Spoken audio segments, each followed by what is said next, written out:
Napakaganda po ng mga punto na binitawan ng ating hinahangaan na si Senator Erwin Tulfo. Ngunit, alam niyo po, meron pong historical injustice na nangyari sa mga Bangsamoro. Kung ang usapin po natin ay sisingilin natin ang inang bayan sa mga utang nito sa Bangsamoro at hindi natin padadaanin sa batas, para saan po yung BARM law? Mapupunta na lang po kami sa gulo. Mapupunta na lang po ito sa paniningil na hindi. Ganito lang, kailangan magbayad. Kailangan ngayon na. Kailangan po dumaan tayo sa proseso. Ang atin pong saligang batas ay malinaw na nagsasabi na may due process. Kung argumento po natin, makikinig tayo sa sinasabing ngayon na. Teka muna po. Marami pong maliligaw. Katulad po ng mga kasama nating artista, halimbawa, sinasabi nila, kung ganyan, wag na tayo magbayad ng tax. Paano po ang gagawin natin? Papayagan po ba natin na mga artista ngayon wag na magbayad ng tax dahil yun ang boses nila? Yun ang voice of God? Yun ang voice of the people? Ang gusto ng mga tao, lahat ng tao ngayon ayaw na magbayad ng tax. Dahil sa nangyayaring ito. Ang gusto ko lamang pong linawin, Ginoong Pangulo, tama po, naniniwala po ako na ang tao'y galit na. Dapat lang po silang magalit. Marami nang talagang ghost project, ang dami na pong nangyayaring ito. Pero sana po, intindihin po natin din yung mga kababayan natin sa malalayong lugar na humahanap ng hustisya. Madami pong mga kababayan natin, katulad ng mga katutubo, na humihingi din po ng hustisya yan. Pero dinadaan po natin sa batas ang pagnanakaw sa kanilang mga lupain, ang pagnanakaw sa mga mineral resources nila. Pero lagi natin sinasabi, may batas tayong dapat sundin. Paano kung isang araw gusto din nilang ng anarchy?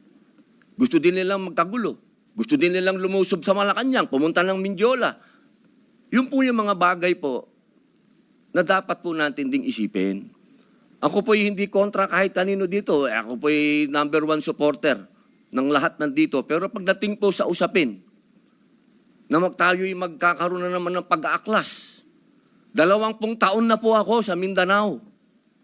Alam po yan ng kapatid ko na si Senator Mig Zubiri na umiikot dyan sa mga liblib na lugar para kumbinsin ng mga taong sumunod tayo sa batas.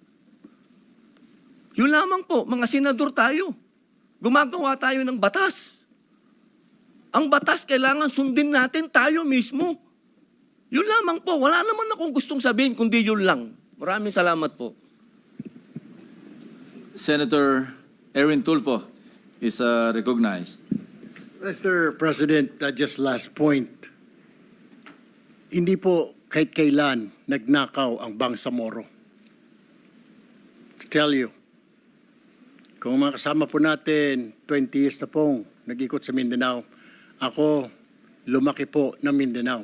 I've been to Hulo, I've been to Basilan, been to Tawi-Tawi, I've been to Marawi. Maro nga po ako magsalita ng Tausog But anyway, ang sinasabi ko lamang po, wala pong ninakaw, kaya iba po yun Parang you're comparing apples to oranges.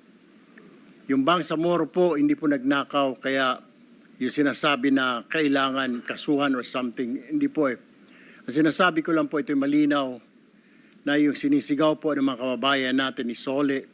And that's my own opinion, Mr. President. We have to return it.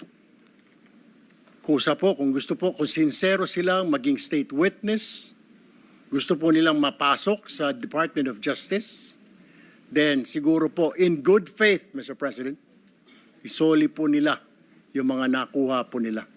That is all, Mr. President. I have no further statements. Thank you, Mr. President. Thank you, Senator Erwin Tulfo. Majority Leader.